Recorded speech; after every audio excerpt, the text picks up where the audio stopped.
আচ্ছা, শুনতে পাচ্ছ? হ্যাঁ, আমি শুনতে পাচ্ছি। হ্যালো ক্লিয়ার তো দাদা, এবার পুরো? শুনতে পাচ্ছ? হ্যাঁ, হ্যাঁ, হ্যাঁ, এবার হ্যাঁ। এবার ঠিক আছে, ক্লিয়ার।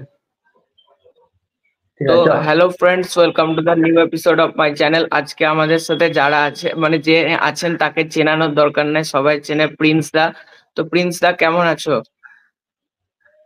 আমি ভালো আছি। তুই কেমন আছিস বল? তুই করেই বলছি, ঠিক হ্যাঁ, আছে? ভালো আছি দাদা। হ্যাঁ হ্যাঁ, ঠিক আছে, নো প্রবলেম। তো কেমন ভালো আছো তো? হ্যাঁ, একদম, একদম, একদম।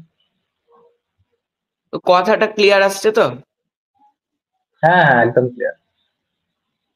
ঠিক আছে। তো আর তোমার কাছে ফার্স্ট একটা প্রশ্ন, তুমি তো যেটা দেখছিলাম আকাশ আটে তুমি তো একটা সেই পুলিশ ফাইলস এ তো তুমি কাজ করেছিলে।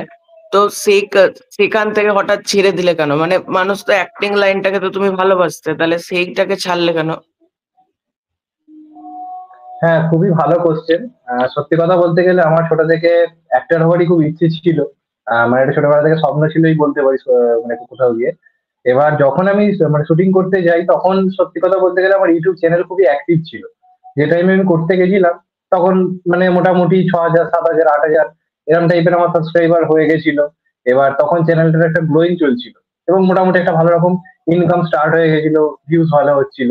এবার শুটিং এ যে গেছি, আমার বাড়ি যেখানে, আমি অনেক ভিডিওতে এটা বলেও যে আমার বাড়ি অনেক ভেতর দিকে, একটা মফস্বল এরিয়াতে। এবার আমাদের এখানে আন্দুলে রাত্রি সম্ভবত। 10টা। আলহামদুলিল্লাহ, আলহামদুলিল্লাহ, হ্যাঁ। এবার আমাদের এখানে মানে মোটামুটি 9:30, 10টার পর কোনো বাস বা কোনো ক্যাব কিছুই আসতে চায় না, কারণ আমাদের যে স্টেশন রোডটা রয়েছে না, ওই টাইমে ওই লাইন লাইন ধরে কোনো গাড়ি বাস কিছু পাওয়া যায় না, আসতে চায় না এতটা ভেতরে কেউ। এবার শুটিং এর কোনো ঠিক ঠিকানা থাকে না। আমি যে পুলিশ ফাঁড়িতে গেছিলাম শুটিং করতে, মানে এমনও গেছে রাত্রির 12টা, 12:30 অব্দি শুট হয়েছে। তো আমাকে কারোর বাড়িতে গিয়ে থাকতে হয়েছে, কোনো রিলেটিভের। প্রথমে একদিন কারোর বাড়িতে থাকলাম, পরের দিন শুট অন্য একজনের বাড়িতে থাকলাম। তো এইভাবে করতে হয়েছে। তো সেটা করতে গিয়ে আমি বুঝতে পেরেছি যে মানে কতটা স্ট্রাগল করে, কতটা খেটে একটা মানে মানুষ অভিনেতা হতে পারে বা ফিল্ম লাইনে কিছু করতে পারে, সেটা সেইবার গিয়ে আমি কোথাও গিয়ে উপলব্ধি করি। আমরা তো বাড়িতে বসে ভিডিওতে এটা ওটা বলে দিই যে এইটা ঠিক হচ্ছে না, ওইটা ঠিক হচ্ছে না, নানা রকম বক্তব্য আমরা পেশ করে দিই। কিন্তু আলটিমেটলি শুটিং করাটা কত ডিফিকাল্ট, কত মানুষের কতটা পরিশ্রম থাকে, কতটা মানে স্ট্রাগল থাকে, সেটা আমি যখন গেছিলাম তখন কোথাও গিয়ে ফিল করি।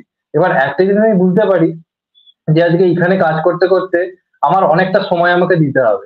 আমাকে একদিন দুদিনে আমি একটা জায়গা এখানে তৈরি করতে পারবো না। এখন যদি আমি পুলিশ ফাইল করতে করতে যদি আমি সিরিয়ালে যাই, সিরিয়াল থেকে যদি আমি সিনেমায় যাই, সেটা আমি করতে মিনিমাম আমাকে 5-6 বছরের টাইম ধরে রাখতে হবে। এবার সেই টাইমটা আমার পক্ষে দেওয়া খুব ডিফিকাল্ট ছিল। তার কারণ হচ্ছে ওখানে যদি শুটিং এ টাইম দিই, প্রত্যেকটা দিন প্রত্যেকটা মুহূর্তে গিয়ে গিয়ে যদি করতে হয়, তাহলে আমি আমার ইউটিউব চ্যানেলে টাইম দিতে পারবো না। তুই এই ব্যাপারটা খুব ভালো করে জানবি।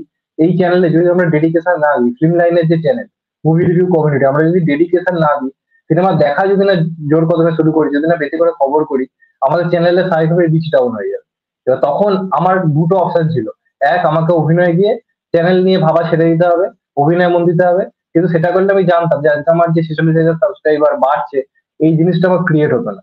তো যে কারণে আমার মনে হয়েছিল যে আমি এটা নিয়ে একটা অন্যরকম কিছু করি, সিনেমা নিয়ে আলোচনা করি, এটা আমার বেশি সহজ মনে হয়েছিল আমাদের এলাকা থেকে। তো যে কারণে আমি তখন ওই ব্যাপারটা নিয়ে আর অতটা গুরুত্ব দিইনি। এখন আমি পুরোপুরি ইউটিউবে মনোনিবেশ করেছি। ইন ফিউচার যদি আমার কাছে সুযোগ থাকে, অনেকের সঙ্গে তখন মোটামুটি একটু আধটু যোগাযোগ রয়েছে, বা আমাকে, তোকে একটা ব্যাপার বলি, এক্সক্লুসিভলি বলছি, এটা অনেকে জানে না। আমাকে অনেক সিনেমাও অফার করা হয়েছে। অনেক সিনেমা, আমি নাম বলতে চাই না, অফার করা হয়েছে, কিন্তু আমার পক্ষে করা সম্ভব হয়নি। মানে হয়তো ধর একটা দিনের হয়তো শুটিং, এবার সেটার জন্য সারাদিন হন্য হয়ে পড়ে থাকতে হবে কোনো একটা জায়গা দিয়ে। তো ওইভাবে আমার পক্ষে করা ডিফিকাল্ট ছিল। তো যে কারণে করা সম্ভব হয়নি, কিন্তু ইন ফিউচার যদি সুযোগ পাই অবশ্যই করবো, কেন করবো না। তবে ইউটিউব চ্যানেলটাকে পাশে রেখে। তো দাদা, তোমার যে চ্যানেলের প্রথম ভিডিও ছিল ওটা তো মিমিক্রি 2-3টা তুমি করেছিলে। তো হঠাৎ করে সেখান থেকে মুভি রিভিউতে এলে কেন? দেখো এখনকার মানুষ তো ব্লগিং চলে যাচ্ছে বা গেমিং বা কুকিং অন্য লাইনে যাচ্ছে, কিন্তু মুভি রিভিউ লাইনটাতে তুমি কেন বেছে নিলে? একদম, একদম, খুব ভালো ভালো কোশ্চেন করছিস, কারণ অনেকেই ইন্টারভিউ করে আমার ব্যাপারে এত ডিটেলস আলোচনা বা এই কোশ্চেন গুলো খুব একটা কেউ করে না। ভাল লাগলো যে তুই এত ডিটেলস এ আমাকে নিয়ে ভেবেছিস, আমাকে দেখেছিস, ভাল লাগলো দেখে, প্রথমেই বলি। তো ব্যাপারটা হচ্ছে, ওইটা করতাম এককালে, মিমিক্রি করতাম, এবং সত্যি কথা বলতে গেলে তুই হয়তো জানবি না, মিমিক্রি আর্টিস্ট হিসেবে আমার একটা নামডাক ছিল। আমি এলাকায় এলাকায় বিভিন্ন জায়গায় গিয়ে করতাম। এবার সত্যি কথা বলতে প্রবলেমটা কোথায় হয়ে গেছে, এটা করতে না একটা চর্চার দরকার, এটা সাধনার দরকার। না হলে পুরোপুরি ভাবে ওই জিনিসটা করা আমাদের এখানে সম্ভব নয়। আজকে বলিউড অ্যাক্টরদের নিয়ে যারা করছে তাদের রিচ বেশি হয়, তার কারণ সেখানকার অডিয়েন্স বেশি। আমাদের বাংলাতে এই ধরনের অডিয়েন্স কম যারা এই ধরনের কাজকে সাপোর্ট করে বা এই ধরনের জিনিসকে সাপোর্ট করে। আজকে আমি প্রথম কয়েকটা ভিডিও করতাম মিমিক্রি আর্টিস্ট হয়ে, কয়েকটা ভিডিও লোকের ভালো লাগতো। আর মোটামুটি তারপর যখন আরো 15-20টা ভিডিও একই টপিকে করতাম না, লোকের আর ভালো লাগতো না। আমাদের বলিউডে একজন আছে রাহুল সচদেব বা সম্ভবত কিছু একটা নাম, শাহরুখ হ্যাঁ, হ্যাঁ, খানকে নকল করে, আরো অনেকে নকল করে, এরা আছে। কিন্তু দেখ এখন ওদের রিচ পড়ে গেছে, এখন আর লোকের ভালো লাগছে না। লোকে কতদিন এক জিনিস দেখবে। তো সেই কারণে আমার মনে হয়েছিল যেটা একঘেয়ে করে চলে আসে। ভবিষ্যতে আমি কিছু করতে পারবো। একঘেয়েমি চলে আসবে, লোকে কতদিন এক জিনিস দেখবে। আজকে তুই ভেবে দেখ বঙ্গাই এর আজ থেকে 4 বছর আগে যে ভিউজটা আসতো, এখন কিন্তু সেটা আসছে না। লোকের মধ্যে একটা সেই ওর স্টাইলটা বা ধরনটার মধ্যে একটু লোকের একঘেয়েমি চলে যাচ্ছে। তো একটা টাইমের পর না ওই জিনিসটা আস্তে আস্তে হারিয়ে যেত। তো তখন মনে হয়েছিল সিনেমা এমন একটা জিনিস যেটা আসতেই থাকবে, যেটা বন্ধ হবে না। সিনেমা নতুন নতুন আসবে, নতুন নতুন সিনেমা দেখতে পারবো, সেটা নিয়ে আলোচনা করতে পারবো এবং জিনিসটা চলতে থাকবে। তো সেই কারণে মনে হয়েছিল যে ফিল্ম রিভিউ করাটা সব থেকে সহজ হবে। আর এটা আমার প্ল্যান রয়েছে মিমিক্রি নিয়ে ভাবার। সেক্ষেত্রে আমি একটা অন্য চ্যানেল পরে খোলার ইচ্ছে রয়েছে, সেখানে হয়তো করতে পারি। একদম ছেড়ে দেবো না, আমি করি, মাঝে মাঝে চর্চাও করি বাড়িতে, এমন নয় যে করি না। আর প্রিন্স দা তোমাকে বলছি বা চ্যানেলের সবাইকে বলছি, প্রিন্স দা কিন্তু আমার চ্যানেলে ফার্স্ট ইন্টারভিউ, মানে প্রথম ইন্টারভিউ কিন্তু শুরু করলাম প্রিন্স দাকে দিয়ে। তো যে ব্যাপারটা সে আমারও খুব আমার হ্যাঁ, বলো। আমারও খুব ভালো লাগে যে কারণ আমারও খুব ভালো লাগছে কারণ ব্যাপারটা তোকে বলি, আমি যখন নতুন ছিলাম, আমার ধর 2-3 হাজার সাবস্ক্রাইবার, আমি কাউকে যখন ইন্টারভিউ চাইতাম, যেমন তুই আজকে আমার কাছে চাইছিস, তো আমাকে না কেউ ইন্টারভিউ সত্যি কথা বলতে গেলে দেয়নি, বলেছে এই ছোট চ্যানেল ইন্টারভিউ দিয়ে কি হবে, এই চ্যানেলে এসে আমার কি লাভ। তো কেউ দিত না। তো আজকে তোর চ্যানেল আসতে পারে আমার নিজের খুব ভালো লাগছে। কারণ এইভাবেই তো আমাদেরকে এক হয়ে এগোতে হবে। আজকে কেউ ছোট বা একদম। কেউ বড় চ্যানেল নয়, সত্যি কথা বলতে গেলে আমিও এককালে মানে ছোটই ছিলাম, তোর মতোই ছিলাম। সেখান থেকে আজকে বেড়েছে। আজকে যদি আমরা না সাপোর্ট করি, আমরা না পাশে এসে দাঁড়িয়ে একে অপরের, তাহলে কিভাবে জিনিসটা হবে।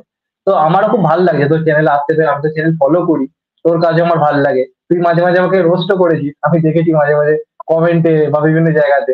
তো সেটা ওকে, সেটা চলতেই হুম। হবে, একই জায়গায় চলতে গেলে সবার মত মিলবে না, মতের অমিল হবেই, সেগুলো স্বাভাবিক। আমিও তোর কাজ দেখি ভালো লাগে, তুইও খুব ভালো কাজ করছিস, মন দিয়ে কর, এটাই বলা। তো দাদা, তুমি তো শুনেছো জিদ্দার লায়ন বলে একটা সিনেমা করছে রায়হান রাফির সাথে। তো একজন বড় ইউটিউবার সেটা বলছেন, তুমি দেখেছো নিশ্চয়ই যে এটা জিদ্দার ভুল ডিসিশন। তোমার কি মনে হয় যেটা কি ভুল ডিসিশন না ঠিক ডিসিশন? মানে তোমার কি মনে হয় এটা দেখে জিদ্দার মানে একটা বড় কামব্যাক পসিবল? অবশ্যই বড় কামব্যাক পসিবল, এই নিয়ে কোনো সন্দেহ নেই। কারণ আজকে জিদ্দা এমন একজন অভিনেতা যে বরাবর কমার্শিয়াল সিনেমাকে সাপোর্ট করে এসেছে, কমার্শিয়াল কাজ করে গেছে।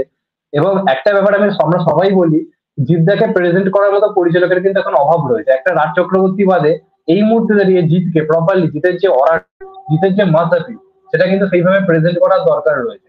রাইহান রাফি এমন একজন পরিচালক যার মধ্যে সেই ক্যাপাবিলিটি রয়েছে। আজকে সাকিব খানের জনপ্রিয়তা প্রচুর, প্রচুর স্টারডাম রয়েছে তার সিনেমা, তার নামে কি রয়েছে, একদম সত্যি কথা।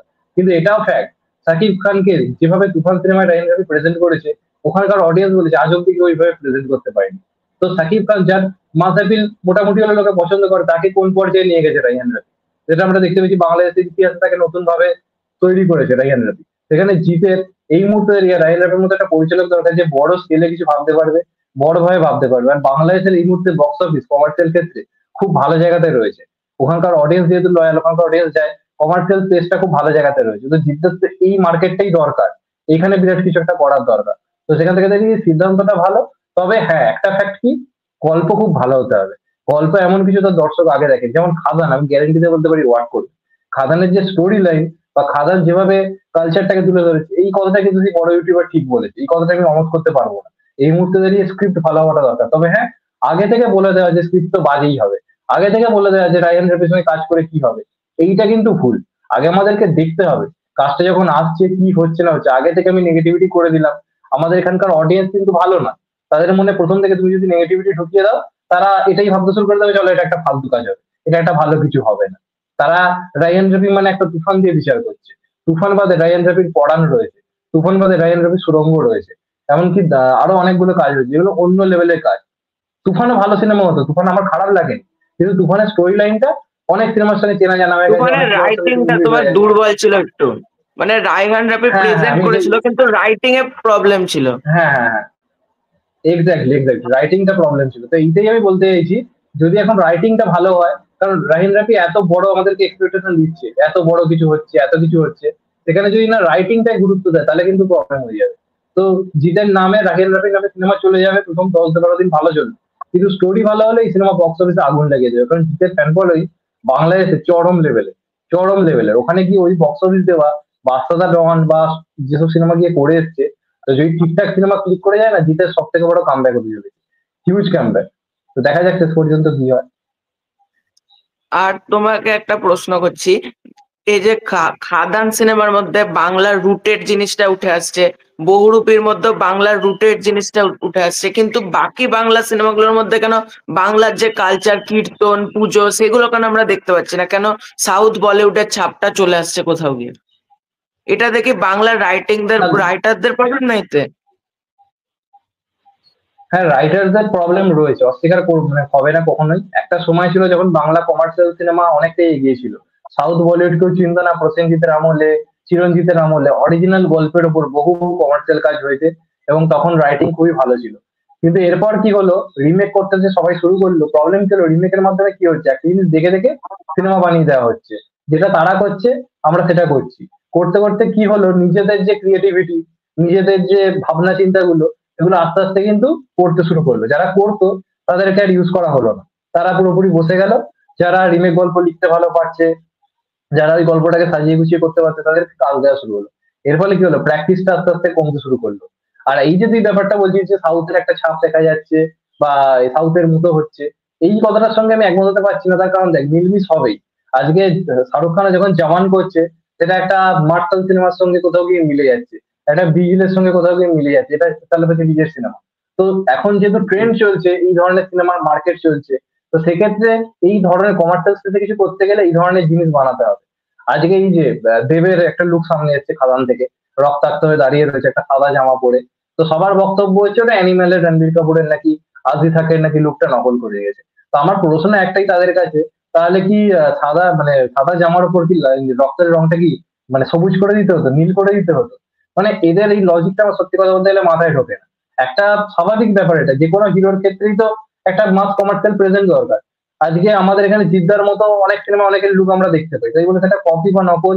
বা তুফানের ক্ষেত্রে আমি একই কথা বলেছিলাম আগে থেকে, যে ব্যাপারগুলো উঠে আসছিল নকল হয়েছে নকল হয়েছে। হ্যাঁ, সিনেমাটা দেখতে গিয়ে কিছু জায়গায় মিল রয়েছে, সেটা আমিও বলেছি। কিন্তু আগে থেকে এত আলোচনা করে করে কি হয়, সিনেমা নিয়ে একটা নেগেটিভিটি তৈরি হয়ে যায়। তো সেটা একটা ফ্যাক্ট। তবে হ্যাঁ, রুটেড কালচারের উপর সিনেমা এই মুহূর্তে চলা মানে খুবই একটা সহজ ব্যাপার। এবং যে কারণে আমি বলে রাখছি, বহুরূপী একটা দারুণ মার্কেট ক্রিয়েট করবে। বহুরূপী নিউট্রাল অডিয়েন্সকে হলে টানতে পারবে। ওই যে বহুরূপী কালচারটা, যেটা লোকে বাচ্চা বেলায় শুনতো, ছোটবেলায় আমরা বহুরূপীদের নিয়ে আলোচনা শুনতাম, আমাদের কাছে আজকে হারিয়ে গেছে। কিন্তু আজকে সিনেমার মাধ্যমে এই যে বহুরূপী কালচারটা তুলে এলো, লোকে ওই যে বিয়ে দিয়ে দেবো, কেন্দ্রে মরে যাবি, এই কথাটা নিয়ে যে সারাদিন আজকে বলছে, নিজে ঘরে ঘরে প্র্যাকটিস করছে, আলোচনা করছে, এটা কিন্তু সিনেমার মার্কেটিং এমনি একটা হয়ে যাচ্ছে। বা খাদানে ওই যে দেবের ডায়লগ করার ধরন, যে ওই যে যেভাবে বলছে, সেটা কিন্তু একটা ট্রেন্ড সেট করে দিচ্ছে হ্যাঁ, একটা ডায়লগ গ্রাম বলার বাংলার ক্ষেত্রে। ছাপ আছে। হ্যাঁ, গ্রাম বাংলার একটা ছাপ রয়েছে। তবে সবার আগে যেটা দরকার, গ্রাম বাংলার জন্য সিনেমা হচ্ছে সবই ঠিক আছে, গ্রাম বাংলার সিঙ্গেল স্ক্রিনটা কোথায়? গ্রাম বাংলায় তো সিঙ্গেল স্ক্রিন সিঙ্গেল দরকার। আজকে স্ক্রিনটা এমএলএ তো ফাটা কমে কেষ্ট, যাচ্ছে।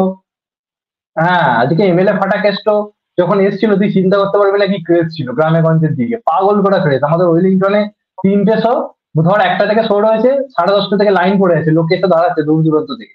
এইসব দিন কোথায়? আজকে খাদানকে যদি 25-30 কোটি বক্স অফিস আনতে হয়, তাহলে আজকে গ্রামে গঞ্জে সিঙ্গেল স্ক্রিন আগে থেকে এখন বাড়িয়ে রাখতে হবে। বা লায়নের ক্ষেত্রে একই জিনিস প্রযোজ্য। মাল্টিপ্লেক্সে বাংলা সিনেমা, কমার্শিয়াল সিনেমা চলা খুব ডিফিকাল্ট। 250-300 টাকা খরচ করে কেউ কমার্শিয়াল সিনেমা দেখতে আজকের দিনে দাঁড়িয়ে মাল্টিপ্লেক্সে যাবে না। তো সিঙ্গেল স্ক্রিন বাড়ানো প্রচুর পরিমাণে দরকার, ওটা সবার আগে করা দরকার। তাহলে সব কমার্শিয়াল সিনেমা ওয়ার্ক করবে, এই ব্যাপার। তো দাদা, পুজোতে তো এবার 3টে সিনেমা রিলিজ করছে, বহুরূপী, শাস্ত্রী আর টেক্কা। তুমি কোনটা নিয়ে বেশি এক্সাইটেড, মানে সব থেকে বেশি কোনটা নিয়ে এক্সাইটেড? হ্যাঁ, ও দেখ, অন্যবার পুজোর সময় আমাকে কোশ্চেনটা করলে আমি খুব সহজে অ্যান্সার দিয়ে দিই, যে চলো ভাই এই সিনেমাটা নিয়ে আমি এক্সাইটেড, বা এই সিনেমাটা নিয়ে আমি কম এক্সাইটেড। আমি সত্যি বলছি, আমি যবে থেকে ইউটিউবে এসেছি, কোনো পুজোতে সবকটা সিনেমা নিয়ে এক্সাইটমেন্ট আমার খুব কম হয়েছে। এইবারে পুজোর 3টে সিনেমা এক্সে বারকারে, এই নিয়ে কোনো সন্দেহ নেই, তিনটে তিনটে জনরার কাজ আসছে। সব থেকে বড় কথা, একটাও ফ্যামিলি ড্রামা নেই পুজোর মধ্যে, যে চলো এই family drama, family serial type cinema একটাও নেই। 3টে সিনেমা 3 রকম, তিনটেই বড় স্কেলে বানানো, ও তিনটেই দারুণ লাগে। তবে আমি ব্যক্তিগতভাবে, আমাকে যদি মানে জিজ্ঞাসা করা পার্সোনালি কোনটা, আমার টেক্কাও ভালো লেগেছে, শাস্ত্রীয় ভালো লেগেছে। কিন্তু বহুরূপী যখনই যা দেখছি না, আমার একটা অন্যরকম ফিল আসছে। বহুরূপী, যেটা আমি একটু আগে বললাম যে রুটের যে কালচারটা বা যে ধরনের যে থ্রিলার, আমি থ্রিলার ব্যক্তিগতভাবে খুব পছন্দ করি। থ্রিলার ঘরানার কাজ, একজনকে ধরছে চোর পুলিশের গল্প, আমার এই ধরনের সিনেমা ব্যক্তিগতভাবে খুব পছন্দ। প্লাস শিবপ্রসাদকে এইভাবে দেখে আমার খুব ভালো লাগে। লোকটাকে তো দেখে আসছি এতদিন ধরে, আমারও ভালো লাগছে এইভাবে কেউ বহুরূপীটা। ভাবেনি। হ্যাঁ, এইভাবে কেউ ভাবেনি শিবপ্রসাদকে। প্লাস কৌশানীকে দেখে দারুণ লাগছে, কৌশানী কিন্তু ভালো অভিনেত্রী, কৌশানী কিন্তু অভিনয় খারাপ নয়, ও উল্টো পাল্টা সিনেমা করে নিজেকে শেষ করেছে। কৌশানীকে দেখে ভালো বনির লাগছে। সাথে সিনেমা তো করে। তার সঙ্গে সঙ্গে হ্যাঁ, হ্যাঁ। তো সেই হিসেবে দেখো, দেখ যেটা ব্যাপার কি, টেক্কা ভালো হবে সেটা আমরা জানি, কারণ সৃজিত মুখার্জি এক ধরনের সিনেমা বানায়, দেব এত ভালো পারফর্ম করেছে, আর শাস্ত্রী এক ধরনের সিনেমা, কিন্তু বহুরূপী একদম ইউনিক কিছু একটা নিয়ে এসছে, একদম নতুনত্ব কিছু একটা আমাদেরকে ইয়ে করছে। তা আমি এই মুহূর্তে দাঁড়িয়ে এই প্রথমবারের জন্য দেবদাস সিনেমা থাকতেও একটু হলো বহুরূপীকে আমি কোথাও গিয়ে এগিয়ে রাখি, বহুরূপী নিয়ে বেশি আমি এক্সাইটেড রয়েছি। তবে সবকটাই দেখবো, সবকটাই আমার মনে হয় দারুণ হতে চলেছে। কোনো একটাকে নাম্বার ওয়ান বলে দেওয়াটা ডিফিকাল্ট, সত্যি কথা বলতে গেলে এবার। আর পুজোতে কোনটা মানে বক্স অফিস কালেকশন থেকে এগিয়ে মানে থাকবে তোমার কি মনে হয়, মানে এখন কি বলা পসিবল না পসিবল না এটা? এটা বলা, সত্যি কথা বলতে গেলে এটুকু বলতে পারি শাস্ত্রী পিছিয়ে থাকবে। কারণ প্রবলেমটা কি হয়ে যাচ্ছে, সোহমের সেই অডিয়েন্সটা এখন আর নেই যেটা এককালে ছিল। সোহমের প্রতি লোকের একটা হালকা নেগেটিভিটি রয়েছে, সোহমের প্রতি সেই যে দর্শক টানার ক্ষমতা সেটা নেই। মিঠুন চক্রবর্তীর রয়েছে, নেই এমনটা না, কিন্তু প্রবলেম হচ্ছে কি, সোহম এন্টারটেনমেন্ট এবং সুরিন্দর ফিল্মস এর মার্কেটিংটা যেহেতু বাকি দুটোর থেকে একটু মানে উইক, সেক্ষেত্রে শো পাওয়ার ক্ষেত্রে একটু প্রবলেম হবে, একটু হলেও কম শো পাবে, এই নিয়ে কোনো সন্দেহ নেই। কারণ তুই যদি এখন বুক মাই শো বলে দেখি, দেখতে পাবি শাস্ত্রী এমনিতেও পিছিয়ে রয়েছে, বাকি দুটো সিনেমা চরম ভাবে এগিয়ে রয়েছে। ফাইটটা হবে হচ্ছে শাস্ত্রীর টেক্কা শো এবং কম বহুরূপীর পেয়েছে মধ্যে। অনেক। হ্যাঁ, ফাইটটা বেসিক্যালি হবে হচ্ছে টেক্কা আর বহুরূপীর মধ্যে, চরম লেভেলের ফাইট হবে, হিউজ ফাইট হবে, কোনো সন্দেহ নেই। এবং এই দুটোর মধ্যে কে নাম্বার ওয়ান হবে নাম্বার টু হবে এই মুহূর্তে বলা খুব ডিফিকাল্ট। দুটোই চরম শো পেয়েছে, দুটোরই শো টাইম খুব ভালো এসছে। এবার যেটা ভালো সিনেমা হবে, যেটা দারুণভাবে ওয়ার্ক করবে, সেটাই আমার মতে বেটার বক্স অফিস আনতে পারে, যেটা ওয়ার্ড অফ মাউথ বেটার হবে। তবে পুজোর সময় সব কটা সিনেমাই কম বেশি চলে যাবে। আসল হিট তো সেইটা হবে যেটা পুজোর পরে চলবে, যেটা আগের বার রক্তবীজ করতে পেরেছিল। রক্তবীজ কিন্তু পুজোর পরেও প্রায় ২-৩ সপ্তাহ ধরে দারুণভাবে একটা রেসপন্স আনতে পেরেছিল, যে কারণে একটা হিউজ বক্স অফিস আনে। তো সেইটা যে সিনেমা করতে পারবে, সেটা হচ্ছে সেই সিনেমা যেটা ওয়ার্ড অফ মাউথ ভালো হবে। তো সেটা দেখা যাক কার হয়। আমার তো টেক্কা শাস্ত্রী মানে টেক্কা বহুরূপীর মধ্যে বলা খুব ডিফিকাল্ট হয়ে যাচ্ছে কোনটা এবার হবে। আর তুমি দেখো বাংলাতে সৃজিত মুখার্জি একটা কপ ইউনিভার্স তৈরি করে, বলিউডে কিন্তু cop universe, spy universe, horror comedy universe, তোমার লোকেশ কানাগরাজের ইউনিভার্স, মানে এগুলো সাউথ সব জায়গাতে একটা ইউনিভার্স সেট আপ আছে, কিন্তু বাংলাতে কেন ইউনিভার্স করা পসিবল হচ্ছে না এই মুহূর্তে? বাংলাতে ক্রস ওভার জিনিস বা ইউনিভার্স কেন এখন পসিবল হচ্ছে না? এইটার কারণ মানে এইভাবে বলা খুব সত্যি কথা মুশকিল। কার প্রথম কারণ হচ্ছে বক্স অফিসের এই মুহূর্তে কোনো মানে ওয়ে নেই, কোনো ঠিক নেই কোনটা চলবে কোনটা চলবে না। আজকে তো সত্যি কথা তুই বল না, অযোগ্য আর বুমেরাং এর মধ্যে বুমেরাং বিরাট কিছু করেছিল, বুমেরাং এর মধ্যে বিরাট কিছু বুমেরাং করার বেটার মতো বক্স জায়গা অফিস ছিল। ডিজার্ভ করে। অনেক অনেক বেটার বক্স অফিস ডিজার্ভ করে। বাংলার দর্শক কখনো রোবোটিক মুভি কল্পনা করতে পারেনি, কখনো ভাবতেই পারেনি যে বাংলা এই ধরনের কাজ হবে। তো সেটা ছেড়ে লোকে যখন অযোগ্য দেখতে যাচ্ছে, ওই একই টাইপের কাজ, সত্যি কথা নতুনত্ব কিছু নেই। তো এইটা থেকে এই যে ক্রস ওভার ধর করবে একটা সিনেমায়, ধরে নিলাম দেবের সিনেমা, যেখানে একটা জিতের ক্যামিও, জিতকে একটা তো পারিশ্রমিক দিতে হবে, জিতের এমনি এমনি করবে না, তাকে স্বাভাবিকভাবে সে একটা নিজের একটা চার্জ নেবে, মার্কেটিং কস্টটা বেড়ে যাবে, সবকিছু বেড়ে যাবে। এবার সেই যে বক্স অফিস যে আসবেই, সেই যে বিরাট কিছু হবে। আজকে ধর বুমেরাঙেও তো দেবকে একটা ট্রিবিউট তো দিয়েছিল, ক্যামিও না হলো, আমরা তো দেবের একটা হালকা উপস্থিতি একটু হলেও দেখেছি। তো সেটাকে একটা হিউজ একটা হম। ক্রেজ তৈরি করতে পারলো, যে দেবের চলো একটা ইয়ে সিন আছে বলে গিয়ে দেখি, সেই জিনিসটা নিয়ে পাগলামি কি সেইভাবে দেখা গেল? দেখা কিন্তু গেল না। তো যে কারণে এই মুহূর্তে ক্রস ওভার করাটা একটু ডিফিকাল্ট। আর যে ক্রস ওভার গুলো হচ্ছে সেগুলো বিরাট কিছু এফেক্ট ফেলতে পারছে না। আর এই যে মির্জার ক্ষেত্রে এটা করলো, যিশুর ক্যামিও কোনো হাইপই ক্রিয়েট করতে পারে, লোকজন সেটা নিয়ে কোনো আলোচনাই করলো না। আজকে সেটা যদি দেব বা জিৎ করতো, একটা হিউজ আলোচনা হতো। এবার এই জিনিসগুলো হবে, সময় লাগবে, কিন্তু এই মুহূর্তে হওয়া খুব ডিফিকাল্ট। বাংলায় মার্কেট যেহেতু ছোট হচ্ছে, সত্যি কথা বলতে গেলে, তো সেক্ষেত্রে কবে হবে কিভাবে হবে সেটা আমরা কেউ জানি না, তবে আশা করছি হবে। সৃজিত মুখার্জি একমাত্র বা রাজ চক্রবর্তী, দুজনের প্রতি ভরসা আছে, এরা কিছু করার ক্ষমতা রাখে। তো দেখা যাক শেষ পর্যন্ত কি হয়। আর তুফান আর লায়নের ক্রস ওভার কি পসিবল? আমার তো মনে হচ্ছে পসিবল না, কারণ প্রোডাকশন হাউস তো আলাদা। লায়নের শ্যাডো ফিল্মস আর তুফানের এসবিএফ।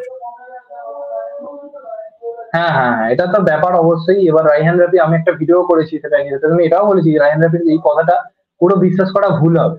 তার কারণ রাইহান রাফি একটু আধটু মাঝে মাঝে বাড়িয়ে চাড়িয়ে কিন্তু কথা বলে, যেটা হওয়ার নয় সেটাকে নিয়ে একটু বেশি বেশি কথা বলে ফেলে। এবার এই যে এক্সপেকটেশনটা তৈরি করে দিচ্ছে না লায়ন ইন্টু তুফান, এটা কিন্তু ভুল হচ্ছে।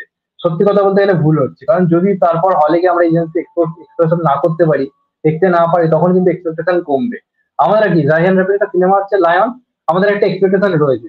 এবার এর সঙ্গে যখনই তুফানের নাম জড়িয়ে দিচ্ছে, তখন এক্সপেকটেশনটা এখান থেকে আরো হাইতে গিয়ে পৌঁছচ্ছে। তো সেইটা হওয়া খুব ডিফিকাল্ট, এবং আমার মনে হয় না এটা, সত্যি কথা বলতে গেলে এটা হবে বলে। হয়তো অন্য সাকিব খানের যে আরেকটা কাজ আসতে চলেছে রায়হান রাফির সাথে, সেইটার সঙ্গে কোনো একটা হয়তো ক্রস ওভার হলো, বা সেটাও তো শুনছি নাকি এসবিএফ বা চর্কির সঙ্গেই কাজ। তো হুম। সেটাও হওয়া খুব একটা পসিবল নয়। তো আমার মনে হয় না এটা হবে বলে। তবে হলে ভালো হলে, ওখানে বক্স অফিসে আগুন লেগে যাবে বাংলাদেশে, এই নিয়ে কোনো সন্দেহ নেই। তবে চান্স কম, নেই বললেই চলে। আর তুমি তো বলিউড থেকে অক্ষয় কুমারের খুব বড় ফ্যান, আমি যে ভিডিও দেখে যেটুকু জানি। তো অক্ষয় কুমার যে মানে কি করলে কামব্যাকটা পসিবল, মানে সিনেমা কি কমানো দিতে হবে, না প্রচুর ভালো ভালো স্ক্রিপ্টে বেশি কাজ করতে হবে, না কি মানে তোমার কি মনে হয় কি করলে কামব্যাকটা পসিবল? দেখ, সত্যি কথা বলতে গেলে সব হিরোরই খারাপ সময় যায়, ভালো সময় যায়। অক্ষয় কুমারের এমন দিন গেছে, প্রচুর প্রচুরই সিনেমা এনেছে। বছরে 4টে করে, বছরে 3টে করে, 5টা করে সিনেমা এনেছে, সব হিট গেছে। ও কোনোদিনই এরকম নিয়ম মেনে চলে না যে আমাকে এতদিন গ্যাপ নিতে হবে, আমাকে এই স্ক্রিপ্ট চুজ করতে হবে। ওর যখন সময় ভালো যায়, ওর সব সিনেমা ওয়ার্ক করে যায়, তখন ওর ধারে কাছে কেউ থাকে না। বাকিরা কি হয়, একটা দুটো সিনেমা আনছে, চললো, আবার গ্যাপ নিয়ে আনলো। এর এমন ট্রেন্ড সেট করে দেয় মাঝে মাঝে অক্ষয় কুমার, যে বলিউডেও একটা রীতিমতো ট্রেন্ড হয়ে যায়। বলিউড একটা মিনি ইন্ডাস্ট্রিতে পরিণত হয়ে যায় যখন অক্ষয় কুমার ফর্মে ফিরে। তো সেই টাইমটা ছিল 2016 থেকে 19, তারপর ওদিকে 2007 থেকে 9, ওই টাইম গুলো অক্ষয় কুমারের টাইম ছিল। এখন কি হয়ে গেছে কি, অনেক ভুলভাল স্ক্রিপ্ট চুজ করে ফেলেছিল। যেমন ধর পৃথ্বীরাজ, পৃথ্বীরাজ কিন্তু প্রথম দিকে 80 কোটির রেঞ্জে বক্স অফিস এনেছে। 80 কোটির রেঞ্জে বক্স অফিস গেছে, একটা খারাপ সিনেমা হওয়া সত্ত্বেও। রাম সেতু মোটামুটি একটা সিনেমা 70 কোটি কাছাকাছি বক্স অফিস গেছে। তো লোকে কিন্তু প্রথমে একটু হলো খারাপ সিনেমা হলেও দেখতে যাচ্ছিল। এবার এই খারাপ দেখতে দেখতে দেখতে দেখতে দর্শকটা আস্তে আস্তে কমতে শুরু করেছে, যে কারণে এখন কালেকশনটা 20 কোটি, 18 কোটি, 25 কোটিতে নামছে। এবার 2025 আসছে, এই বছরও যে প্ল্যানটা করেছে ফ্র্যাঞ্চাইজ মুভিগুলো যেগুলো আনছে, হাউসফুল 5, হেরাফেরি 3, বা জলি এলএলবি 2, ওয়েলকাম ওয়েলকাম 3 যেটা 3। আর কি আসছে, ওয়েলকাম 3, এই প্রত্যেকটা কাজ দারুণ হতে চলেছে। মানে দারুণ মানে কি ভূত বলতে, যে বাংলাটাও সিনেমা ভালো ভালো হবে। হোক বা খারাপ হোক। হ্যাঁ, ভূত বাংলাটা ভালো হবে। তো প্রথম যেটা অক্ষয় কুমারের দরকার, কমেডি সিনেমা করছে, এটা একটা ভালো সিদ্ধান্ত। তবে অক্ষয় কুমারকে আবার সাধারণ মানুষের ফিরতে হবে। মানে অক্ষয় কুমারের যে কমেডি সিনেমাগুলো ওয়ার্ক করেছে যদি দেখি, সব কটাতে সাধারণ ক্যারেক্টার প্লে করেছিল, কোনো বড় লোক ক্যারেক্টার, বিরাট পরিবারের ছেলে, এরকম ধরনের ক্যারেক্টার প্লে করে, যে কারণে আমরা বেশি রিলেট করতে পারতাম। ওর স্ট্রাগেলটা, সিনেমার মধ্যে স্ট্রাগেলটা কি, কমেডির মাধ্যমে দেখানো হচ্ছে, মজার মাধ্যমে দেখানো হচ্ছে, যে কারণে আমরা আরো বেশি করে ফিল করতে পারতাম। তো এখন ওই ধরনের কমেডি সিনেমা যদি ব্যাক টু ব্যাক করে, অক্ষয় কুমারকে আবার আমরা পুরোনো ফর্মে পাবো। এবার এখন বলা মুশকিল যে হাউসফুল 5ও চলবে কিনা, ওয়েলকাম 3ও চলবে কিনা, বলা একটু হলেও ডিফিকাল্ট রয়েছে। যেটা চলবে সেটা হচ্ছে জল এলএলবি 2, এই মানে জল এলএলবি 3টা। ওটা শিওর শট একটা হিট হবে, কারণ ওই যে আটটা তার একটা একসঙ্গে ফিরছে, ওটা একটা শিওর শট একটা বড় কালেকশন আনবে। তো দেখা যাক কি হয়। আমি তো মনে প্রাণে চাই একটা তোমার একটা জোরদার কামব্যাক হোক। এবং এই মুহূর্তে যদি আমার মনে হয় কমেডি ওর করা উচিত, অন্তত 2-3 বছর গ্যাপ তো নেবে না। যতই বলে অক্ষয় কুমার কোনোদিন গ্যাপ নেবে না, 2-3 বছর অন্তত পক্ষে শুধু কমেডি করা উচিত, করে করে দর্শকটাকে ফিরিয়ে আনতে হবে। তারপরে একটা বিগ স্কেল অ্যাকশন মুভি করলো, নানা জনরার কাজ করলো। তো দেখা যাক কি হয়। আর শাহরুখ আর সলমান খান দুজনেই প্রায় সমান অভিনেতা, মানে সমানভাবে বড় অভিনেতা। তুমি কাকে মানে 1 পয়েন্ট হলেও এগিয়ে রাখবে, কাকে, শাহরুখ খান না সলমান খান, 1 পয়েন্ট হলেও এগিয়ে রাখবে? এইটা বলা সত্যি কথা খুব ডিফিকাল্ট, কারণ শাহরুখ সালমানকে আমি মানে মানে আলাদা করে বলা, কারণ দুজনে দুজনে আলাদা আলাদা জনরার সেরা কাজ করে। শাহরুখ খানের যেমন কমেডির ধারে রোম্যান্সের ধারে কাছে কেউ নেই। রোম্যান্স ওর মতো কেউ করতেই পারবে না, এখনো বলিউডে কেউ আসেনি যে ওর ধারে কাছে গিয়ে রোম্যান্স করতে পারবে, বা anti hero type character play করতে পারবে। আর সালমান খানের যে মাস অ্যাপিল, সেটার আবার ধারে কাছে আমি কাউকে দেখতে পাচ্ছি না, যে ওই ধরনের হাঁটা চলা, গেট আপ, ওই লুক, ওর হাঁটা চলা বা সিনেমা হিট, এই জিনিসগুলো হওয়া খুব মুশকিল। তবে যদি আমাকে এখন তুই বলিস, একটু বিতর্কিতই হয়ে যাবে বলাটা, কোন একটা ফ্যান বেস আমার পুরো হয়তো রাগও করে যেতে পারে, যেহেতু আমার চ্যানেলে শাহরুখ সালমান একটা অডিয়েন্স রয়েছে। তাও আমি একটু হলে শাহরুখ খানকে এগিয়ে রাখবো। শাহরুখ খান একজন মানে ভার্সেটাইল অভিনেতার দিক থেকে যদি বলা যায়, সলমান খানের থেকে যদি শাহরুখ খান অনেক ভার্সেটাইল ক্যারেক্টার প্লে করে। সলমান খানের কাছে কি বিগত বহুদিন ধরে একই রকম ক্যারেক্টার প্লে করে গেছে, মাঝে মাঝে একটা বাজরঙ্গি ভাইজান এনেছে, মাঝে মাঝে একটা অন্য টাইপ ক্যারেক্টার মুভি করেছে। কিন্তু শাহরুখ খান কি, একটা ধর একদিকে করছে স্বদেশের মতো কাজ, আবার অপর দিকে করছে ধর ওইদিকে ওম শান্তি ওমের মতো সিনেমা। তো ভার্সেটাইল অভিনেতা হিসেবে দেখলে সালমানের থেকে এই নিতে শাহরুখ খানকে এগিয়ে রাখতে হবে। তো সেই হিসেবে আমি শাহরুখ খানকে এগিয়ে রাখবো। তবে স্টারডামের দিক থেকে ভাই দুজনই সেম, কাউকে 1 ইঞ্চি কাউকে এগিয়ে রাখা যাবে না।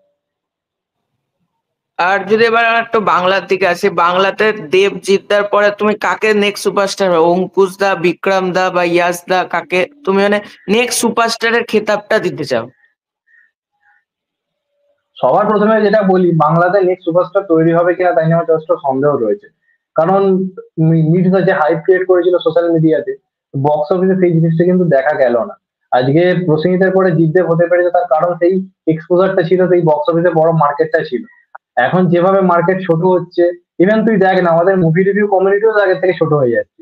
আগে আমরা একটা জিনিসের কথা বললে যে পরিমাণ ভিউজ আসতো, বা আমাদের শুরুর দিকে যে পরিমাণ গ্রো ছিল, আমাদের টমাটো গ্লো ছিল 10,000 থেকে 20,000 হতে কিছু সময় টাইম লাগছিল, হু করে যাচ্ছিল 20 থেকে 30 শুরু করে হয়ে যাচ্ছিল। কারণ তখন অডিয়েন্সটা অনেক বেশি অ্যাক্টিভ ছিল, অডিয়েন্সরা সিনেমা নিয়ে আলোচনা করছিল, তো মানে ক্রেজটা ভালো ছিল। কিন্তু এখন দেখছি আস্তে আস্তে আমাদের গ্রোয়িং কিন্তু আগের থেকে কমেছে। 30 থেকে 40,000 হতে যে টাইম নিচ্ছে, 40 থেকে 50,000 হতে তার থেকে কম টাইম, মানে অনেক বেশি সময় লাগবে। তো এর থেকে বোঝা যাচ্ছে কি মার্কেট ক্রমশ ছোট হচ্ছে। তবুও যদি আমাকে বলিস এই মুহূর্তে দাঁড়িয়ে কার ফ্যান বেশি বা কার অডিয়েন্স বেশি, তাহলে অবশ্যই সেটা অঙ্কুশের। বিক্রমের মধ্যে আমি সেই জিনিস দেখতে পাচ্ছি না এখনো। কারণ বিক্রমকে সেই দেখো এই যে সিনেমাটা এলো সূর্য, সূর্য পুরোপুরি কিন্তু একদম মাস কমার্শিয়াল মুভি কিন্তু করতে পারেনি। সূর্য একটু বেশ আরবান ওরিয়েন্টেড সিনেমাই হয়ে গেছে। তো এখন গ্রামে গঞ্জের মানুষের কাছে তুমি যদি না স্টার হতে পারো, তাহলে তুমি কখনোই সুপারস্টার হতে পারবে না। তোমাকে সুপারস্টার মানাবে সেই কিন্তু সাধারণ দিন আনা দিন খাওয়া মানুষ, কোন একটা মাতাল মানুষ যে হয়তো মদ টদ দিয়ে সিনেমা হলে দেখতে এসে চেঁচাচ্ছে। এই ধরনের অডিয়েন্স স্টার সুপারস্টার তৈরি করে। আজকে বাংলা ইন্ডাস্ট্রি এই ধরনের অডিয়েন্সকে ভুলে গেছে। ভাবছে চলো ভাই, মদ মাতালদের জন্য সিনেমা বানিয়ে কি হবে, রিক্সাওয়ালাদের জন্য সিনেমা বানিয়ে কি হবে, সবজিওয়ালাদের জন্য সিনেমা বানিয়ে কি হবে, আমি শহরের অডিয়েন্সকে খুশি করবো। তো সেইটা করতে গেলে ভাই বাঁশ লাগবে। তো সেই ফল আমরা দেখতে পাচ্ছি জিদ্দেবের পরে কেউ হয়নি। অঙ্কুশে কিন্তু অনেকদিন আগে স্টার, তুই ভেবে দেখ না, অঙ্কুশের অনেকদিন আগে সুপারস্টার হয়ে যাওয়ার কথা। অঙ্কুশ হুম। আজকে 2010 সালে এসছে, আজকে হয়ে গেল 14 বছর। কেন তুই প্রচুর 14 বছর সিনেমা এখনো করেছে। অব্দি প্রচুর সিনেমা করেছে, সে সুপারস্টার তো হতে পারলো না। তো তুই এখনো আশা করিস যে অঙ্কুশ দা নেক্সট সুপারস্টার হয়ে যাবে? অত সহজ আর হবে না, মানে আগের মতো সেই দিনটা কোথাও গিয়ে আর নেই। তাও এইটুকু বলবো, জিৎ দেবের পরে অঙ্কুশেরই একমাত্র সেই ফ্যান ফলোইং রয়েছে, যার গানে একটা ভিউজ আছে, যার সিনেমায় একটা মিনিমাম হাই ক্রিয়েট হয়। আর একজন ছিল ইয়াস, ইয়াসের একটা হিউজ ক্রেজ ছিল। আজকে ইয়াস নিয়ে খিল্লি হতে পারে, হাসাহাসি হতে পারে, ইয়াস যখন গ্যাংস্টার করেছিল, ওরকম নতুন হিরো সিনেমা নিয়ে ক্রেজ আমি খুব কম দেখেছি। তো ইয়াসকে কাজে লাগানো যেত, তবে সেটা আমার মনে হয় না এখন আর পসিবল বলে। যেভাবে নিজেকে যে জায়গায় নিয়ে গেছে, আজকে মেন্টাল ভালো সিনেমা হয়েও চললো না, ডিজাস্টার হলো মেন্টাল বক্স অফিসে। অত গান হিট, অত সবকিছু hit, শেষ পর্যন্ত চললো না। তো এইভাবে হবে না, এখন আর অডিয়েন্সও আগের মতো নেই, মার্কেট ছোট হচ্ছে। জিদ্দেবের পরে আমি তোকে লিখে রাখলাম, আর 10-12 বছর ইন্ডাস্ট্রি চালানো মুশকিল হয়ে যাবে। আমরাও আর খুব বেশি দিন কাজ করতে পারবো না। আমি সবার কথা বলছি, আর বেশি দিন আমরাও কাজ করতে পারবো না, যে অবস্থা দাঁড়াচ্ছে। এই হচ্ছে মধ্য কথা ব্যাপার। আর মিঠুন চক্রবর্তী বা প্রসেনজিৎ স্যার, তুমি কি চাও যে এদেরকে কি আবার কমার্শিয়াল সিনেমায় কামব্যাক করা উচিত, যেখানে রজনীকান্ত এখনো পর্যন্ত কিন্তু কমার্শিয়াল সিনেমা করে যাচ্ছে কন্টিনিউয়াস, এখানে প্রসেনজিৎ চ্যাটার্জির কি উচিত না একটা কমার্শিয়াল সিনেমায় কামব্যাক করা? কি মিঠুন চক্রবর্তী, যে মাঝে একটা রিউমার উঠেছিল যে ফাটাকেস্ট 3 তৈরি হবে, সেটা হলে কিরকম হতো? দেখ, মিঠুন চক্রবর্তীকে আমি খুব একটা আর দোষ দেবো না, মানুষটার প্রায় 75-76 বছর বয়স হয়ে গেল। হুম। তাও সে এখন বলিউডে একটা বাপের মতো সিনেমা করার সাহস দেখিয়েছে, যেখানে দড়িতে ঝুলে স্টান্ট করছে, পা তুলে অ্যাকশন করছে, অনেক কিছু করার চেষ্টা করছে। এবার শাস্ত্রীয় একটু বড় স্কেলেরই কাজ বানিয়েছে, একদম কিন্তু তুই আরবান সেন্ট্রিক মুভি ওটা করেনি। অনেক কিছুই করেছে মিঠুন চক্রবর্তী পুরো সিনেমা জুড়ে। এবং তার আমরা এখন হাঁটাচলা থেকে বুঝতে পারি পায়ের অবস্থা খুব একটা ভালো নয়, কদিন আগে হাত ভেঙে গেছে। তো তার কাছ হুম। থেকে আমরা এখন আশা করতেও পারি না। মিঠুন চক্রবর্তীকে আমরা বলতেও পারি না তুমি কমার্শিয়াল সিনেমা করো, আগে তো শরীর, নিজের শরীরটাকে বুঝতে হবে। হুম। কিন্তু প্রসেনজিৎ চট্টোপাধ্যায় অনেক ছোট বয়সে, আজকে ওনার বয়স 60-61 বছর বয়স, ওনার যা গ্ল্যামার রয়েছে, ওনার যা লুক রয়েছে, প্রসেনজিৎ চট্টোপাধ্যায়কে আমি এই কারণে খুব রাগ করি। সত্যি কথা বলতে গেলে আমার মাঝে মাঝে মানুষের উপর এত রাগ ধরে না, খুব খারাপ লাগে। যে আজকে গ্রামে গঞ্জে এই লোকটা তুই ক্রেজ চিন্তা করতে পারবি না, পাগল করা ক্রেজ। জিতদেবের এই ক্রেজ ছিল না, আজকে জিতদেবের ক্রেজ প্রসেনজিৎ চট্টোপাধ্যায়ের কাছে ফিকে। তুই যদি গ্রামে গঞ্জের দিকে যাস, আজকে তারা সিনেমা হ্যাঁ, দেখা বন্ধ আমাদের করে এদিকে দিয়েছে। প্রসেনজিৎ এবং চ্যাটার্জির মানে বেসিক ক্রেজ, মানে সাধারণ মানুষ প্রচন্ড দাদুদের প্রচন্ড কাছে প্রচন্ড ক্রেজ প্রসেনজিতের। প্রচন্ড আজকে বাংলায় যদি কেউ কাউকে যদি ভগবানের চোখে দেখা হয়ে থাকে, যাকে ভগবানের মতো পুজো করা হয়ে থাকে, সেটা প্রথম প্রসেনজিৎ চট্টোপাধ্যায়। লোকে গাড়ি চালাবার আগে গাড়িতে প্রসেনজিৎ চট্টোপাধ্যায় ছবি রাখিয়ে ধূপধুনো দিয়ে পুজো করছে, কয়েন ছুঁড়ে মারছে, সিনেমা হলে কয়েন ছুটছে। এই ধরনের ঘটনা ঘটেছে। তো সে যখন এই অডিয়েন্সকে ভুলে গেল, আজকে আমি একটা কথা বলছি, মানে সিঙ্গেল স্ক্রিন কমার ক্ষেত্রে বুম্বাদার অবদান, মানে বুম্বাদার দোষ প্রচুর। আজকে বুম্বাদার উল্টো পাল্টা সিনেমা, মাও ফাগুনের মতো সিনেমা, রাজু আঙ্কেলের মতো সিনেমা, সেগুলো গ্রামেগঞ্জ মাতিয়ে চলেছে। কোনো রকম কোনো প্রবলেম ছিল না, সিঙ্গেল স্ক্রিন রমরমিয়ে চলতো। যখন থেকে সেই লোকটা আস্তে আস্তে ঠিক করলো যে শহরের অডিয়েন্সকে খুশি খুশি করবো, কিছু অন্য ধরনের পরিচালকের সঙ্গে কাজ করা, করছো ঠিক আছে, তুমি করো না। অক্ষয় কুমার তো এয়ারলিফট করেছে, তার পাশাপাশি আবার একটা মেন স্ট্রিম কমার্শিয়াল মুভি করেছে। শাহরুখ খানও স্বদেশ করছে, তার পাশাপাশি তো অন্যরকম সিনেমা করছে। আমির খান করছে তারে জমিন পার, তারপরে হচ্ছে গজনী। তো প্রতি চট্টোপাধ্যায় সেটা করতে পারতো। আজকে যদি তুই ভেবে দেখ, প্রসেনজিৎ যদি আজকে রাবণের মতো সিনেমা করতো, ইংরেজের মতো সিনেমা করতো, তুই সোশ্যাল মিডিয়ায় ক্রেজ চিন্তা করতে পারছিস না কি হতো। ওর যে অডিয়েন্স ছিল সেটাকে জাস্ট নষ্ট করেছে। আজকে যদি রজনীকান্ত করতে পারে, আজকে তো এরা হেড, এরা হচ্ছে ইন্ডাস্ট্রির মূল মাথা। প্রসেনজিৎ চট্টোপাধ্যায় ইন্ডাস্ট্রি গডফাদার বলা যেতে পারে। সালমান খান ইন্ডাস্ট্রি গডফাদার, বড় ভাবনা চিন্তা করছে। শাহরুখ খান ইন্ডাস্ট্রি গডফাদার, বড় ভাবনা চিন্তা করছে। ওদিকে রজনীকান্ত, কমল হাসান বড় বড় মুভি আনছে। তো আজকে তো প্রসেনজিৎ চট্টোপাধ্যায়কেও বড় কিছু ভাবতে হবে।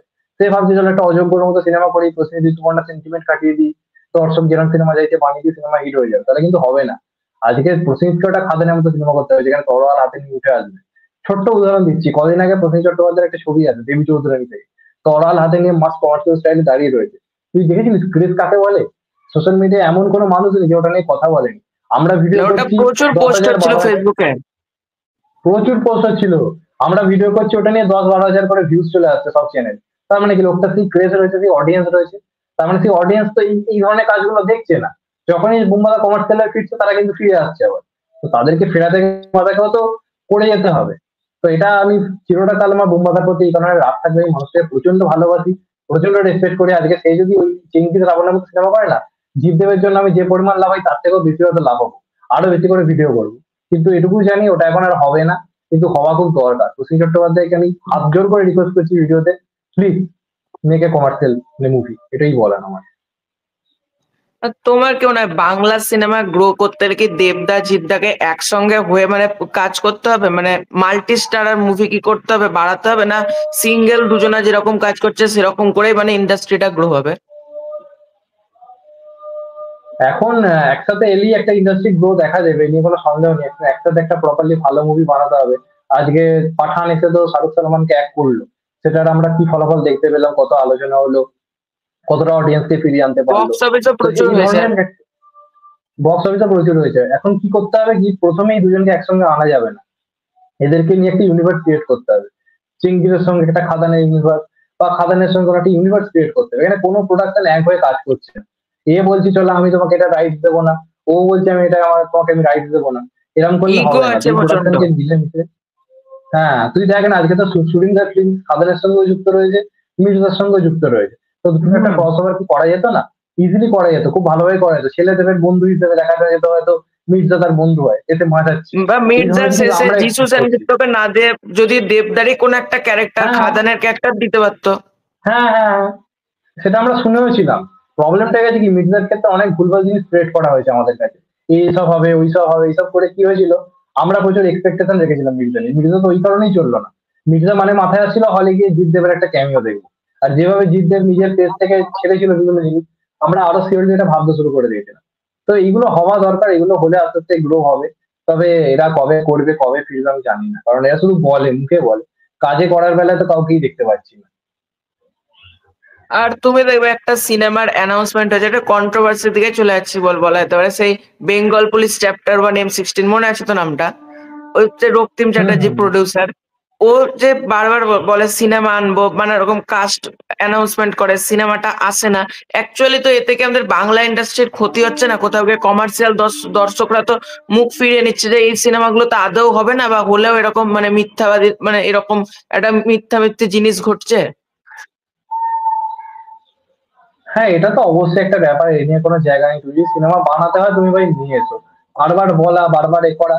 এবং আস্তে আস্তে কি হলো, প্রথমে কিন্তু ওনাকে লোকে একটা জায়গা দিত, ওনার পোস্টে রিচ ভালো আসতো, আস্তে আস্তে কি হলো, দর্শকের কাছে গ্রহণযোগ্যতা কমতে শুরু করলো, আলোচনা কমতে শুরু করলো। দেখো লোকটা কিন্তু ভালো, আমার তার সঙ্গে পার্সোনালি দেখা সাক্ষাৎ হয়, কথা হয়। লোকটা কিন্তু খারাপ নয়, খুব হেল্পফুল একজন মানুষ। তুমি যে কোনো প্রবলেম নিয়ে কথা বলো, সঙ্গে সঙ্গে কিছু না কিছু সলিউশন দেবে, আলোচনা করবে। ইন্ডাস্ট্রিতে এমন লোকের অভাব রয়েছে, লোকটা কিন্তু ভালো। কিন্তু বারবার এই যে আলোচনা করা, সিনেমা নিয়ে আসবো বলে আসছে না, এটা তো অবশ্যই একটা ব্যাপার। আজকে ধর একটা সিনেমা এসছে AK-47 বলে, সেটা তো একটা নতুন প্রোডাকশন হাউস, কেউ চেনে না। তাই সিনেমা চলুক না চলুক, তারা আরজিএফ সিনেমাটা কিন্তু এনেছে, সিনেমা হল পর্যন্ত কিন্তু আনতে পেরেছে। সিনেমাটার ট্রেলার থেকে শুরু করে সবকিছু আলটিমেটলি আনতে পেরেছে। তো সেই জিনিসটা দরকার, না হলে কিন্তু দর্শকের কাছে তোমার গ্রহণযোগ্যতা কমে যায়। সেই হচ্ছে একে ব্যাপার। 47 এ বললে বলে কথাটা বলি, আমি মানে প্রথমে একে 47 ট্রেলারটাকে রোস্ট করেছিলাম, প্রথমে রোস্টই করেছিলাম, কিন্তু পরে আমার একদিক দিয়ে আচ্ছা। মনে হলো এটা কিন্তু চেষ্টা হচ্ছে, মানে চেষ্টাটাকে আমার অ্যাপ্রিসিয়েট হ্যাঁ করা হ্যাঁ উচিত ছিল, রোস্ট করা উচিত ছিল না। তো আমি ভিডিওটা রোস্ট করে হ্যাঁ হ্যাঁ। দিয়েছিলাম ট্রেলারটাকে, মানে অত না জেনে, মানে আমি ভেবেছিলাম মনে নন প্রোডাকশন হাউস থেকে এটা হচ্ছে। না, তুই যদি সিনেমাটাও দেখে থাকিস, তুই জানি না দেখেছিস কিনা, আমি তো দেখতে গেছিলাম। সিনেমাটার অনেক ভুল ত্রুটি রয়েছে, অনেক কিছু এদিক ওদিক হয়তো ভুল ত্রুটি রয়েছে, কিন্তু কমার্শিয়াল যে জিনিসগুলো রয়েছে না, মাস যে মুভমেন্টস গুলো রয়েছে এই বাজেটের মধ্যে যেভাবে ওরা করেছে, তুই কল্পনা করতে পারবি না। কিছু আসছে, ধোঁয়া উঠছে, ছুটে যাচ্ছে, উড়ে উড়ে অ্যাকশন করছে, সেগুলো কিন্তু বেশ ভালো ছিল। আজকে এদেরকে নিয়ে যদি না আলোচনা করা হয়, আমি কাউকে দেখলাম এই সিনেমাটা দেখতে গিয়ে রিভিউ করলো, কমার্শিয়াল মার্কেট ফিরিয়ে আনবো বললে হবে? এই কাজগুলোকে তো আগে দেখতে হবে। আমাদেরকে তো আগে সাপোর্ট করতে হবে, যে একটা এরকম সিনেমা আসছে, দর্শকেরা জানানো, আমাদের রিভিউ লোকে দেখছে। তো আমরা যদি না দেখি তাহলে কারা দেখবে? শুধু মুখে বললে তো হবে না। তো এই ছেলেটা কিন্তু পোটেনশিয়াল রয়েছে, আমি কাউকে ছোট করছি না, লুক দিয়ে সবটা বিচার হয় না। ছেলেটাকে দেখতে হয়তো আহামরি কিছু নয়, সে তো সাউথে তোর একে ধনুষকে দেখতে ভালো না, হুম। বিজয় সেতুপতি কি দেখতে, কিছুই দেখতে না। পারফরমার তো ভালো রে ভাই। তো আমাদের এখানে সেই যে পারফর্ম করলো, সেটা নিয়ে তো কোনো আলোচনাই হচ্ছে না, সেটা নিয়ে কোনো কথাই হচ্ছে না। তো এই যে ছেলেটা একটা করলো অভিনয়, এরপর কি করবে ও? ওটা অন্য কোনো কাজে চলে যাবে, অন্য কোনো জবের মধ্যে ঢুকে যাবে। কেন করবে এত, কেন খাটতে যাবে? তো এইগুলো প্রবলেম হচ্ছে আলটিমেটলি। আর বাংলা সিনেমায় তুমি কি মনে করো, মানে যৌথ প্রযোজনা, ভারত বাংলাদেশ বা যে কোনো দেশের সাথে যৌথ প্রযোজনায় সিনেমা করা কি বাড়ানো উচিত আস্তে আস্তে, না এটা মানে দুই দেশ নিজেদের মতন কাজ করো, কি মনে হয় তোমার এটা? না না, এক হওয়া উচিত, এক হয়ে কাজ করা উচিত, যাতে মার্কেটটা বড় হয়। বাংলা ইন্ডাস্ট্রিকে তো এক হতে হবে, বড় হতে হবে। সেক্ষেত্রে যদি বাংলাদেশ আজকে ভারতের সিনেমা আনছে, ভারতের কাজ বাংলাদেশে যাচ্ছে, তো এর ফলে কি হবে, দুই দেশের মধ্যে সম্পর্ক ভালো হবে। কিন্তু এটা আগে হওয়া দরকার, সম্পর্ক ভালো। জিতের ফ্যান্সরা সাকিব খানকে খিল্লি করছে, সাকিব খানের ফ্যান্সরা জিতকে খিল্লি করছে। এবং এক্ষেত্রে আমি কিছু ইউটিউবারকেও দোষ দেবো, আমি সব ইউটিউবারের কথা বলছি না, কিছু ইউটিউবারেরও দোষ রয়েছে। জোর করে করে কন্ট্রোভার্সি তৈরি করা, একে নিয়ে এই ফ্যান বেসকে রাগানো, ওকে নিয়ে ওই ফ্যান বেসকে রাগানো। কেউ কেউ এমনি এমনি রাগ করছে না, তাকে রাগানো হচ্ছে। এর ফলে ক্যাচালটারও বাড়ছে এবং এর ফলে বক্স অফিসে প্রভাব পড়ছে। আজকে কেন সাকিব খানরা বলছে চলো জিতের সিনেমা আমরা দেখবো না? তারা তো দেখতে গেছে পাগলের মতো। আজকে সাকিব খানের সিনেমা জিতের সিনেমা বাদশা দা একদিনে ডন সাকিব বলো খানরা বা থেকে। সুলতান, এগুলো হ্যাঁ, মারাত্মক চলেছে। মারাত্মক চলেছে, সাকিব খানের ফ্যান্সরা গিয়ে দেখেছে। তো এখন সাকিব খানের হুম। ফ্যান্সদেরকে খেপানো হচ্ছে, তাদের সিনেমাকে কাউয়া বিরিয়ানি বলে দেওয়া হচ্ছে, কেউ কেউ বলছে কাউয়া বিরিয়ানি। আবার কেউ কেউ জিৎ হুম। ফ্যান্সদেরকে রাগিয়ে দিচ্ছে, সাকিব খানকে বড় করতে গিয়ে জিৎ ফ্যান্সদেরকে রাগিয়ে দিচ্ছে। এইগুলো আগে বন্ধ করতে হবে। সত্যি কথা বলতে গেলে ইউটিউবাররা এসে না, আমি নিজেকেও এর মধ্যে ইনক্লুড করছি, ইউটিউবাররা এসে মার্কেট খারাপ করেছে ভাই। সত্যি কথা বলতে গেলে এমন এমন কিছু বক্তব্য পেশ করে, এমন এমন কিছু কথা বলে, দর্শকের না আস্তে আস্তে বাংলা সিনেমা নিয়ে কিছু। আজকে বঙ্গাইকে আমি খুব, আমার রাগ ধরে কেন, সিনেমার হিন্দি করতে করতে যে সিনেমাগুলোকে নিয়ে হিন্দি করতে, সেগুলো বক্স অফিস প্রচুর ছিল। সেগুলোকে যেভাবে ট্রোল করেছে, যেভাবে করেছে, দর্শকের কাছে আস্তে আস্তে বাংলা সিনেমা মজার হয়ে উঠলো। বাংলা সিনেমা নিয়ে হিন্দি শুরু হলো কিন্তু ওই টাইম থেকে। তো এই জিনিসগুলো আগে বন্ধ হওয়া দরকার রয়েছে। তারপর তো দুই বাংলা, তারপর দুই বাংলা সিনেমা সেলিব্রেট হওয়া। আজকে বাদশাহ বা সুলতান এগুলো চলেছে কারণ তখন সোশ্যাল মিডিয়া ছিল না, সোশ্যাল মিডিয়া তো খিল্লি করার মতো কেউ ছিল না, সেই কারণে চলেছে। এখন লোকে খিল্লি করে এত সময় নষ্ট করছে, সিনেমা দেখতে যাওয়ার মতো ধৈর্যের কারণ নেই। তো এইটা আগে বুঝতে হবে। আর তোমার কেন বাংলা সিনেমা কি ওটিটি কেন্দ্রিক হয়ে গেছে, মানে ওটিটি মানুষ তো এখনকার মানুষ অপেক্ষা করে থাকে যে চলো ওটিটিতে আসলে দেখে নেবো, ওটিটিতে দেখে নেবো, বা টেলিভিশনে কবে দিবে দেখে নেবো। এইটা কি ওটিটি এসে কি মার্কেটটা খেয়েছে একটু হলেও? হ্যাঁ হ্যাঁ, বিরাট পরিমাণে খেয়ে নিয়েছে। এবং আমরা এখন দেখতেই পাচ্ছি যে এটা সমস্ত ইন্ডাস্ট্রির ক্ষেত্রেই হচ্ছে, যে সিনেমা ওটিটিতে আসা, যে সিনেমা হলে লোকে দেখতে গিয়ে আগে থেকে ট্রেলার টিজার আসার সময় জেনে যাচ্ছে এটা কোন প্ল্যাটফর্মে আসবে। দেখানো হচ্ছে যে নেটফ্লিক্স আসবে, দেখিয়ে দেওয়া হচ্ছে অ্যামাজন প্রাইমে আসবে। মানে ফিল্ম লোকজন শুরু তো হওয়ার বুঝে। আগে এখন লিখে দেয় স্ট্রিমিং পার্টনার বলে, লিখে দেওয়া হয়। হ্যাঁ হ্যাঁ হ্যাঁ, এইগুলো দেখে নিচ্ছে মানুষ আগে থেকে, যে কারণে লোকে তো বুঝে যাচ্ছে এই পোস্টার আর সিনেমাটা লোগো কতদিন দেওয়া পর থাকে। চলে আসবে। হ্যাঁ, পোস্টারও লোগো দিয়ে দিচ্ছে। তো এইগুলো তো একটা প্রবলেম অবশ্যই ক্রিয়েট হয়েছে। এবং ওটিটি, আমাদের এখানে যে সিনেমাগুলো বেশিরভাগই হয় কমার্শিয়াল, যেগুলো একটু আধটু বাদ দিয়ে যেগুলো আসছে, সেগুলো কিন্তু ওটিটিতে দেখার মতোই সিনেমা। সেগুলো সিনেমা হলে গিয়ে টিকিট কেটে দেখার মতো সিনেমা বলে আমার তো অন্ততপক্ষে মনে হয় না।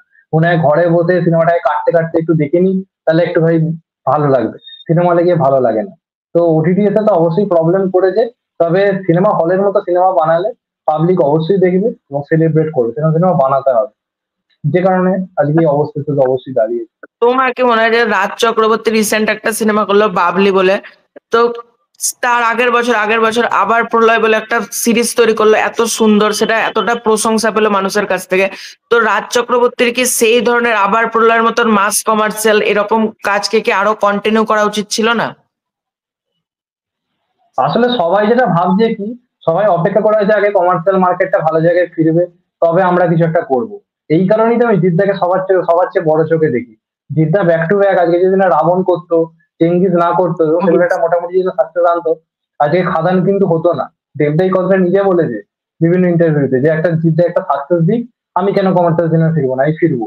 আজকে রাবণ চেঙ্গিজ একটা সাকসেস আনতে পেরেছে, মোটামুটি একটা মিনিমাম বক্স অফিস আনতে পেরেছে বলে আজকে মির্জা হয়েছে, আজকে খাদান হচ্ছে। তো বাকিরা কি করছে, জিদ্দার মধ্যে সাহসটা দেখাচ্ছে না।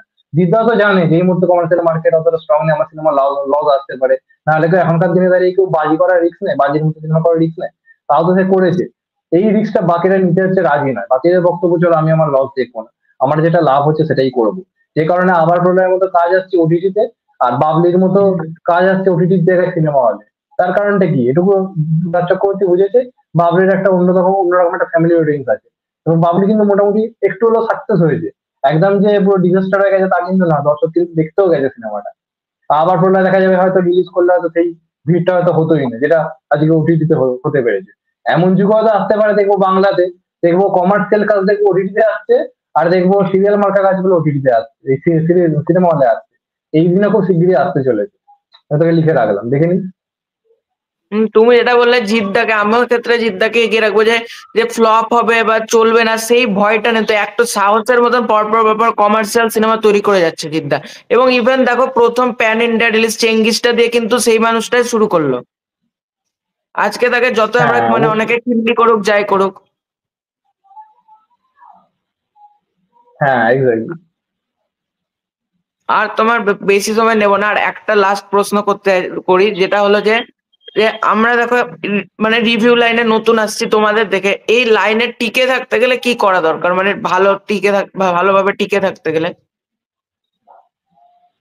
হ্যাঁ দেখ, প্রথমেই যেটা বলবো, আমাদের এখানে মানে প্রথম কথা, আমাদের এখানে দর্শক খুব কম, আমাদের জিনিসের ভিউজ খুব কম হয়, আমাদের নিয়ে আলোচনা খুব কম হয়, খুব কমই আমরা দেখতে পাই। প্লাস আমাদের এখানে সুযোগ সুবিধা খুব কম জনই কিছু পেয়ে থাকে। কারোর সঙ্গে হয়তো কন্ট্যাক্ট বেশি, চেনা জানা বেশি, লবিবাজি বেশি, তাই গেল তারা অনেক বেশি সুযোগ সুবিধা পেয়ে যাচ্ছে, অনেক কিছু করার আর কি সুযোগ পেয়ে যাচ্ছে, আমরা পাচ্ছি না। হ্যাঁ, তো ইভেন যে তোমার কারণে, সাথে তো আমি দেখলাম মিঠুন চক্রবর্তীর ইন্টারভিউ সেশন হওয়ার কথা হ্যাঁ ছিল, হ্যাঁ, কিন্তু তুমি সেটা করতে পারলে না। সেই তো, আরে তুই জানিস না, মহারাজকে ইনভিটেশন পাঠিয়ে দিয়ে ডিলিট করে দেওয়া হয়েছে, মহারাজ বলেও যে নিজের ভিডিওতে ইনভিটেশন পাঠানো হয়েছে, দেখা যাচ্ছে ইনভিটেশনটা ডিলিট করে দেওয়া হয়েছে। তো এই জিনিসগুলো না মোটিভেশনের একটা ঘাটতি ঘটায়, কাজ করার ইচ্ছাটা সত্যি কথা বলতে গেলে কমিয়ে দেয়। তোরা তো নতুন, তোদেরকে অনেক বেশি মোটিভেশন দরকার, তোদেরকে অনেক বেশি আরো খেটে খুটে কাজ করতে হবে, অনেক বেশি খাটতে হবে।